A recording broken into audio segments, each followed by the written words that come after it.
Hello and welcome to the presentation on our BIM execution plan.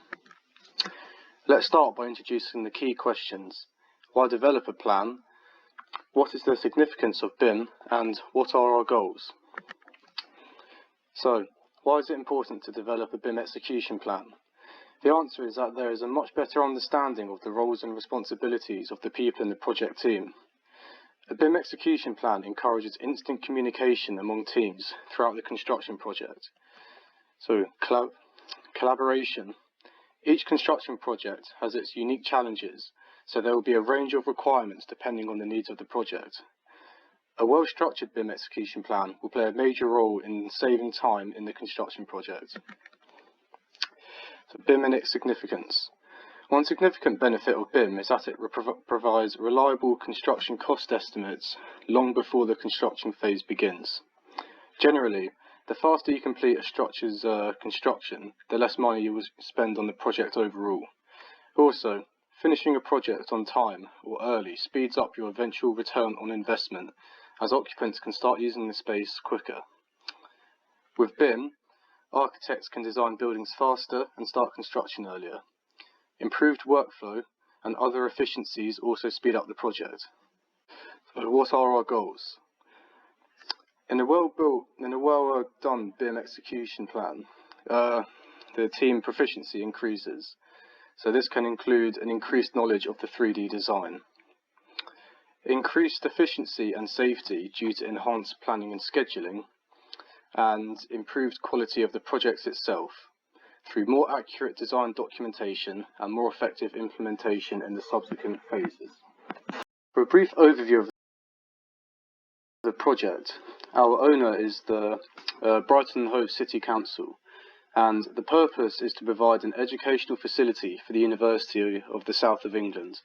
So the complex will have one office, one hotel and 2 education facilities. The location is in Kemp Town, and as it's by the sea, it's be an integral part of Brighton's character. So here is the proposed site. It's roughly 5 minutes from town by bus or by car, and there are bus stops very close by on the main road, as you can see around here. And there are 2 car parks, one here and one here. So transport to the complex would be good. And yeah, here is where we intend to build the site. So there will be 4 main BIM use managers. So cost estimation, clash detection, phase planning and design reviews. There will be regular recorded meetings which will be made available to all involved in the project, as we believe the transparency of information exchanges will help keep everyone on track. So here are the project numbers if you would like further information on our plans.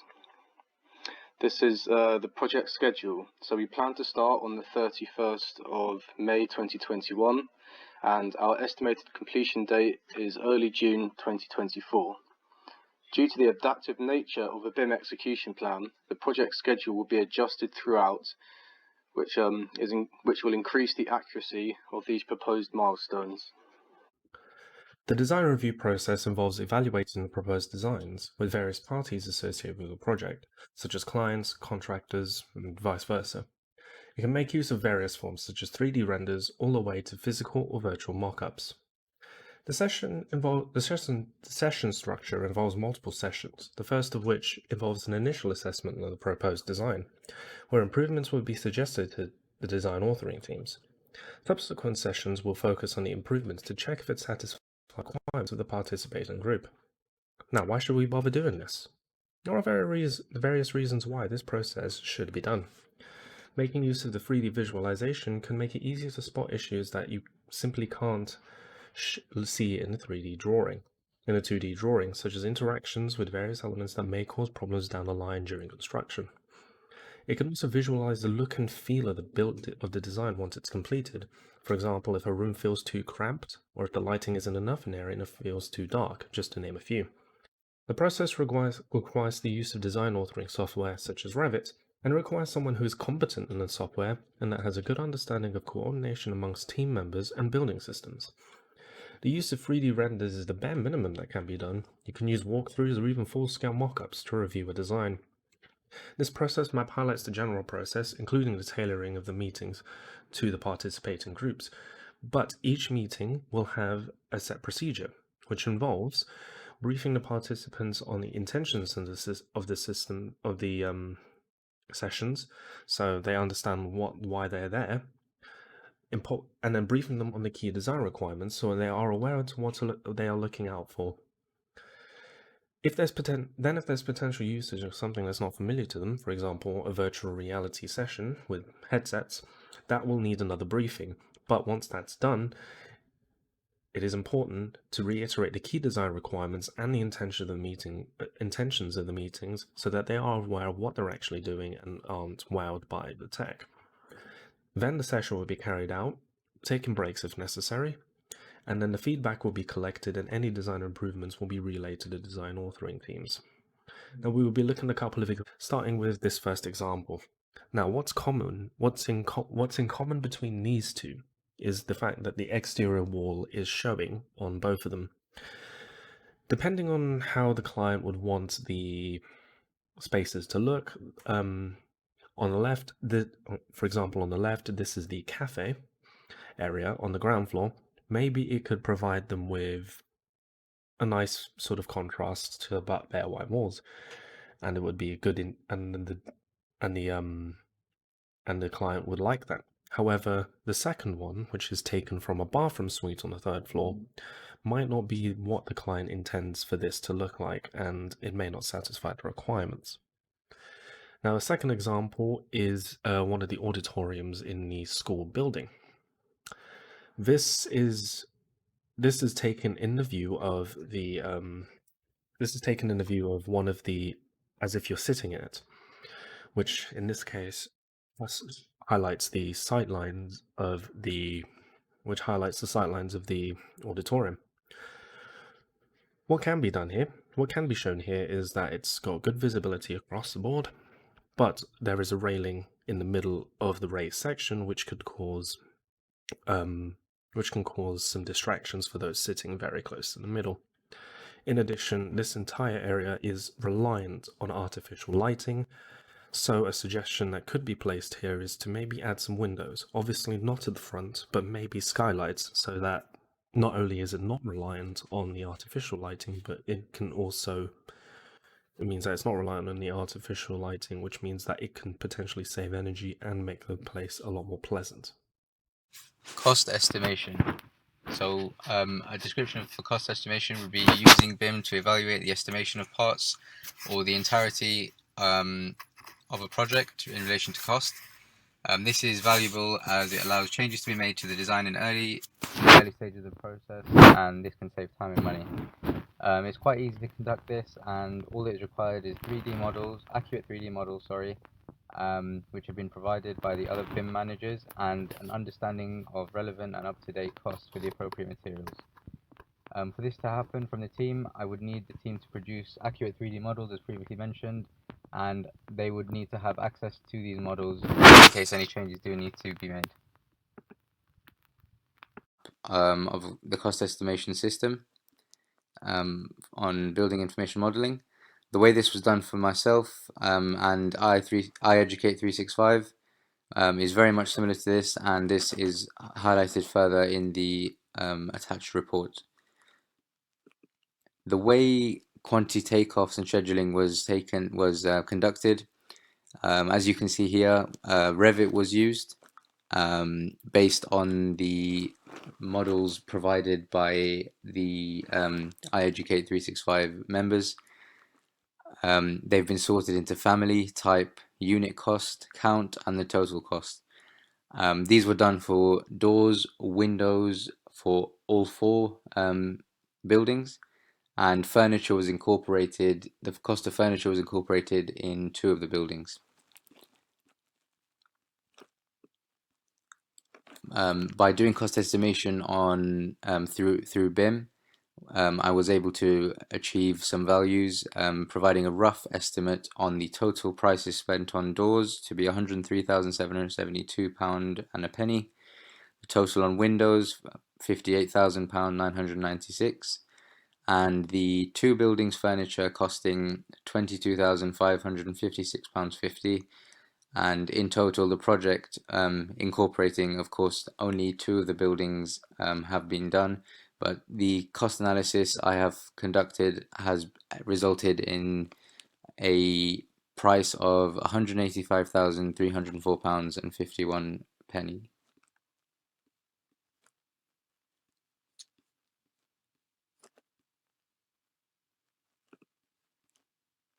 Phase planning is a process that utilises a 4D model using building information modelling software. A 4D model is a 3D model combined with a time dimension. So by integrating the construction schedule with the 3D model, a simulation of the construction can be produced. A design authoring software, a 4D scheduling software, and the personnel to navigate and utilise these softwares are required. The integrated construction schedule for the hotel is shown here. The building elements are assigned to their respective activities in each row, which are in turn assigned a start and finish date. The simulation will make the building elements visible upon their start dates. Phase planning is an incredibly powerful tool when it's used to its full potential. It provides a schedule which can identify and resolve spatial conflicts prior to construction in a visually clear model which is easily accessible to all of the parties involved. Having this model in one location avoids the potential inconsistencies that accompanies having to update multiple plans. Avoiding these conflicts and inconsistencies will save time, money, and make the construction site safer. Here is the general process map for 4D modelling. The process starts with aligning the high-level Primavera 6 schedule with 3D model data and establishing and testing the information exchanges so they work properly. The next phase starts with integrating the 3D model and the construction schedule. This forms the baseline of the phase plan, which is later adjusted and refined. 4D planners, schedulers, and the BIM team are the main disciplines involved up to this point.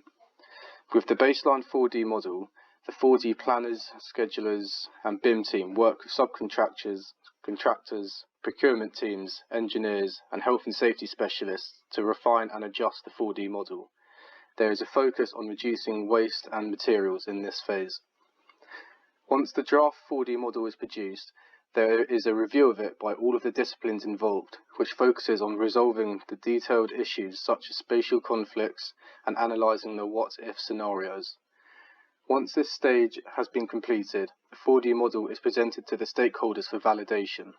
If it's been approved, then this process is complete with a finished model and schedule. If it is not approved, then the process of refining and validating the model is repeated. The finished model and schedule is still modifiable to adapt to unforeseen changes, which is another benefit to using this process. Our meetings will occur on a weekly basis for an hour and a half and will follow the structure of the general process, but modifications will be made when necessary. Here is an example of the 4D simulation used for the hotel in our complex. The schedule for this building, which was shown on an earlier slide, has 26 individual stages, where new elements are added each time. 3 of these stages are shown here. From the beginning, where you can see the structural foundations in columns, the middle, where the building is partially constructed, and at the end, where the building is complete. The simulations provide excellent clarity on the process of how the buildings in the complex will be erected. The key milestones are integrated into the phase plan, so progress can be efficiently tracked, and the schedule can be modified and made accessible to all parties involved with ease. Using the 4D models, the 4 buildings in the complex have been scheduled such that the construction process is similar for each one. This will increase the efficiency of the construction due to the familiarity of the processes. Due to the clarity and highly organised nature of these 4D models, the schedule of construction has been optimised to reduce wasted materials and time, so they're highly economically viable solutions. We aim to reduce the overall construction cost by 10% by utilising the 4D models. We aim to have all 4 phase plans completed at least a month prior to the start date of construction, so the contractors can be fully briefed and any unforeseen issues can be mitigated. Clash detection or 3D coordination. In building information modeling, clash detection is a technique of identifying if and where or how two parts of the building are interfering with one another. As we can see on this example, the chair is clashing with the beam. In order to solve this clash, we're going to have to reconsider the location of the chair. In this example, as you can see, that beam is passing through the wall. In order to solve this clash, we're going to have to consider two things. Either we can shorten the height of wall, or we can drill a hole on that specific part of the wall. Autodesk Navisworks Manage 2021 were used for this project to detect clashes by evaluating all our 4 models individually against the file provided for clash detection. This tool allows us to go through models from different consultants and check for any errors or any clashes between different consultants with the coordination. The reason we're doing this in virtual world before we get out on site is because to do this on site can be very expensive to correct. If we do it in the virtual world, it is cheaper and make sure that when we get out on site, everything is coordinated and there will not be any significant adjustments. 3D coordination or clash detection meeting procedure. We'll have 4 typical meetings as part of our coordination process, which are kickoff meeting, daily stand-up meeting, weekly coordination meeting, and sign-off meeting. The kickoff meeting is going to be the most organized meeting of the entire set of 4 meetings, and we will have very detailed plan that we're going to want to hit. Everybody needs to introduce themselves as well as so they all know what they're doing and just one. Weekly coordination meetings. In our weekly coordination meeting, we really should try to plan it for only 1 or 2 hours, otherwise everyone would get bored after an hour. However, if the conversation keeps going, it's okay to keep it going. And if our coordination meeting is going to be longer than 1 or 2 hours, in that case, that is another indication that maybe we need additional meetings because nobody has the time to sit through a 4-hour meeting once a week legitimately. In coordination meeting, it's essential to track attendance to make sure who is part of that meeting when making decisions. In our coordination meeting, we also need to include a weekly reporting. As shown on the example on the top, we have attendance list, and at the bottom, we have clashes that who should we assign to and seeking for. And finally, our sign-off meeting. The purpose of sign-off meeting is to formalize that we are moving from one area to the next. There are 2 reasons that we can have a sign-off meeting.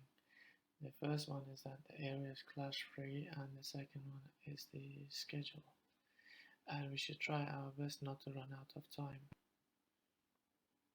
And also we should treat this as a last opportunity to have a detailed review of any open items that we might have. Advantages and benefits of 3D coordination or clash detection is to reduce and eliminate field conflicts, visualize construction, increase productivity on site, and cost estimation. Resources required for 3D coordination or clash detection is design authoring software and model review application. And team skills that is required for 3D coordination are the clash detection or the ability to deal with people and project challenges, ability to manipulate, navigate, and review a 3D model, knowledge of BIM model application for facility updates, and lastly, knowledge of building systems.